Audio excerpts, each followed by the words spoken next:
જય શ્રી કૃષ્ણ।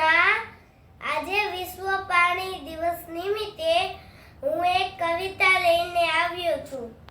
પાણી છે અનમોલ, તેના નથી કોઈ મોલ।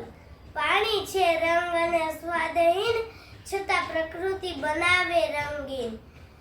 પશુ પંખી ને માનવીની પાણી છે પ્રથમ જરૂરિયાત। પાણી સમજી વિચારીને વાપરો, નહીતર કરવો પડશે દુકાળનો સામનો। માનવી તું તો છે સમજુ, કેમ વર્તે છે અણસમજુ। હર શ્વાસે શ્વાસે પાણી છે, પાણી વિના કેમ જીવાય। પાણી જીવન બનાવે છે શક્ય, પાણી વિના બધું જ છે અશક્ય। પાણી વિના ન ખીલે પ્રકૃતિ, ન ખીલે માનવીના દિલ। માનવી આ છે સચોટ ઉપાય, પાણી બચાવો દેશ બચાવો। જય શ્રી કૃષ્ણ।